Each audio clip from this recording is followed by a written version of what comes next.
নমস্কার বন্ধুরা, আজ আপনাদের জানাবো কেন অষ্ট চিরঞ্জীবী বিভীষণ আজও পুরীর মন্দিরে ভগবান জগন্নাথ দেবের পুজো করেন। বিভীষণের জন্ম ব্রাহ্মণকুলে রাক্ষস বংশে হয়েছিল। তার পিতা ছিলেন রাক্ষসরাজ ভীষরভা এবং মাতা ছিলেন রাক্ষসী কৈকেশী। তার দুই বড় ভাই ছিলেন, তারা হলেন লঙ্কাপতি রাবণ এবং কুম্ভকর্ণ, আর এক বোন শূর্পণখা। এছাড়াও তার বহু সৎ ভাই বোন ছিল।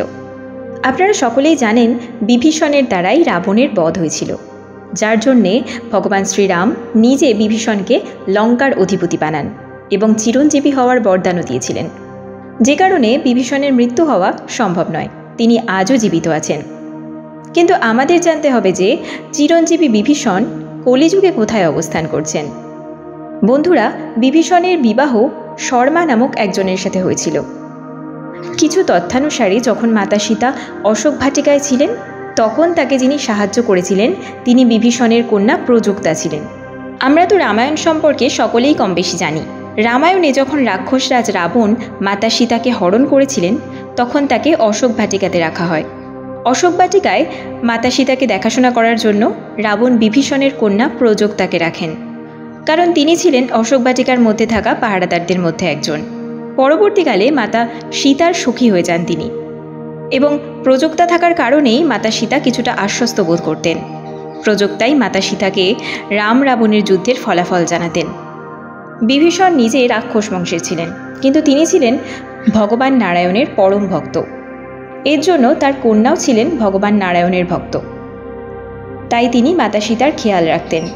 যখন বিভীষণের কথানুসারে রাবণের বধ হয়, তখন ভগবান শ্রীরাম তার উপর প্রসন্ন হন এবং ভগবান শ্রীরামের ভক্ত হওয়ার কারণে বিভীষণ লঙ্কা থেকে অযোধ্যায় আসেন। যখন ভগবান শ্রীরামের নিজের ধামে পাড়ি দেওয়ার সময় এলো, তখন বিভীষণ অত্যন্ত দুঃখী হয়ে ভগবান শ্রীরামকে বলেন, হে প্রভু, আপনি আমাকে চিরঞ্জীবী হওয়ার বরদান দিয়েছেন, কিন্তু আপনি এই লোক ছেড়ে চলে যাবেন? আমি আপনার দর্শন ছাড়া তো একদিনও থাকতে পারবো না। আপনি বলুন, আমি এখান থেকে আপনার দর্শন কি করে পাব? তখন শ্রীরাম বলেন, তুমি দীর্ঘ সময় ধরে কলিযুগের কুলদেবতা ভগবান জগন্নাথ দেবের পুজো করবে এবং কলিযুগের অন্তে তুমি আমার অন্তরেই বিলীন হয়ে যাবে। তিনি আরও বলেন, তুমি আমাকে ভগবান জগন্নাথ দেবের রূপে দর্শন করতে পারবে, যিনি সমুদ্রের তটভূমির পার্শ্ববর্তী অঞ্চলে মন্দিরের মধ্যে অবস্থান করবেন, যিনি হবেন আমারই রূপ, এবং ওই রূপকে তুমি প্রথম পুজো করবে। বিভীষণজি নতমস্তক হয়ে পড়েন এবং তিনি মনে করেন আগামী সময় ভগবান জগন্নাথ, যিনি স্বয়ং শ্রীরাম হবেন, তার দর্শন প্রাপ্ত হবে। ভগবান শ্রীরাম বিভীষণকে এই সমস্ত কথা বলে বৈকুণ্ঠ ধামে চলে যান। ভগবান শ্রীরামের বরদান স্বরূপ বিভীষণ এই পৃথিবীতেই থেকে যান। বিভীষণজি আজও লঙ্কায় অবস্থান করছেন। বর্তমান যুগে সকলেই প্রায় জানেন ভগবান জগন্নাথ দেবের পুজো সর্বপ্রথম বিভীষণজিই করেন। এর সত্যতা জানার জন্য আমাদের একটি কথাকে জানতে হবে। এই ঘটনা বহু প্রাচীন যুগের ঘটনা। একদিন বিভীষণজি প্রতিদিনের মতো ভগবান জগন্নাথ দেবের পুজোর জন্য জগন্নাথ মন্দিরে প্রবেশ করেন, তার দর্শন করেন এবং প্রতিদিনের মতো ভগবান জগন্নাথ স্বয়ং তাকে দর্শন দেন। তখন বিভীষণজি তার সামনে এসে প্রার্থনা করেন, হে প্রভু, আমি এতদিন ধরে প্রতিদিন আপনার দর্শনের জন্য লঙ্কা থেকে এখানে আসি। এখন আমার প্রার্থনা হলো, একবার আমার লঙ্কাতেও আপনার পবিত্র চরণ রাখুন, যাতে আমিও পবিত্র হয়ে যাই এবং সমগ্র লঙ্কা ভূমি জগন্নাথ পুরীর সমান পবিত্র হয়ে যায়। ভগবান জগন্নাথ দেব তথাস্তু বলে অন্তর্ধান হয়ে যান। কিছুদিন পর সেই সময় আসে যখন ভগবান লঙ্কার উদ্দেশ্যে যাত্রা করেন। আপনাদের বলে রাখি, পুরী এবং লঙ্কার রাস্তায় একটা মঠ অবস্থান করছে, যেখানে তার একজন ভক্তর ছিলেন, যার নাম ছিল বলরাম দাস। বলা হয়, যখন ভগবান জগন্নাথ লঙ্কার উদ্দেশ্যে পাড়ি দেন, তখন তিনি মনে মনে ভাবেন, যখন লঙ্কায় প্রবেশ করছি, তখন একবার না হয় আমার ভক্ত বলরাম দাসের সাথেও সাক্ষাৎ করে যাই। ভগবান জগন্নাথ দেবকে নিজের মঠে দেখে বলরাম দাস প্রবল প্রসন্ন হন।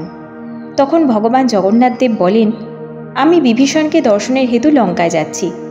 তখন বলরাম দাস প্রার্থনা করেন, হে প্রভু, আমাকেও আপনার সাথে লঙ্কায় নিয়ে চলুন, এবং ভগবান জগন্নাথ দেবও রাজি হয়ে যান।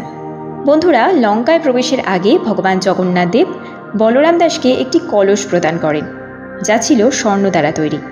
এই স্বর্ণ কলস প্রদান করার সময় জগন্নাথ দেব বলেন, আমি আপাতত এটা তোমাকে প্রদান করলাম, ফেরার পথে আমি এটি নিয়ে যাব। কিছু সময় অতিবাহিত হওয়ার পর ভগবান জগন্নাথ দেব ও বলরাম দাস লঙ্কায় এসে পৌঁছন। বিভীষণজি দুজনকেই স্বাগত জানান এবং অত্যন্ত দুর্লভ ফুল দ্বারা তৈরি একটি মালা ভগবান জগন্নাথ দেবের গলায় পরিয়ে দেন। ভগবান জগন্নাথ দেবও অত্যন্ত প্রসন্ন হন।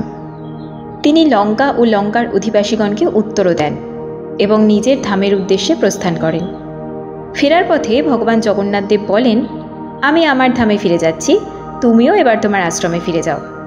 বলরাম দাস খুশি মনে মঠে চলে যান এবং আরাম করতে থাকেন।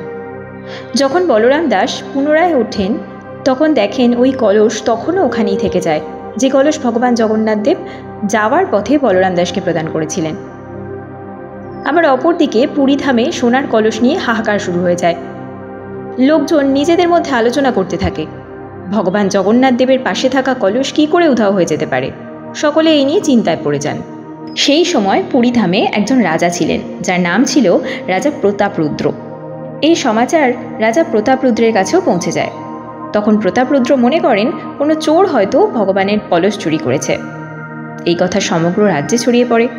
যখন বলরাম দাস এই খবর শুনতে পান তখন তিনি জানতে পারেন এই কলস ভগবান জগন্নাথ দেবেরই। তখন তিনি দৌড়ে এসে জগন্নাথ পুরীতে রাজা প্রতাপরুদ্রের কাছে পৌঁছন এবং তিনি বলেন, এই কলস স্বয়ং ভগবানই আমাকে প্রদান করেছেন। কিন্তু রাজা প্রতাপরুদ্র তো এই কথায় বিশ্বাস করলেন না। তখন তিনি বলরাম দাসকে চোর মনে করলেন এবং চুরির দায় চাপিয়ে দিলেন। এই ঘটনার ফলে বলরাম দাস অত্যন্ত ক্রোধিত হয়ে পড়েন এবং তার সাথে ঘটা সমস্ত ঘটনা রাজার সামনে তুলে ধরেন। এটাও উল্লেখ করেন ভগবান জগন্নাথ দেবকে কালো জুঁইফুল দ্বারা তৈরি একটি মালা পরিয়ে দেন। এর বাস্তবতা যাচাই করার জন্য রাজা রুদ্রপ্রতাপ জগন্নাথ দেবের মন্দিরে পৌঁছন এবং যখন তিনি দেখলেন ভগবান জগন্নাথ দেবের গলায় একই রকম মালা রয়েছে, তখন রাজা বলরাম দাসের কাছে ক্ষমা প্রার্থনা করেন এবং তিনি বলেন, আমার অনেক বড় ভুল হয়ে গিয়েছে, আমি এত বড় একজন ভক্তের উপরে চুরির বোঝা চাপিয়ে দিয়েছিলাম। বলরাম দাস তাকে ক্ষমা করে দেন এবং তিনি বলেন, বিভীষণজি প্রতিদিন সর্বপ্রথম ভগবান জগন্নাথ দেবের পুজো করেন। সেই থেকে আজ অবধি এটা মনে করা হয় যে পুরীর মন্দিরের কপাট খোলার পূর্বেই সেখানে এসে বিভীষণজি ভগবান জগন্নাথ দেবের পুজো করেন। বিভীষণজিকে কেউ দেখতে পান না, কারণ তার কাছে রয়েছে দিব্য শরীর, তাই তাকে খালি চোখে দেখা প্রায় অসম্ভব। তাকে দেখার জন্য প্রয়োজন দিব্য দৃষ্টির।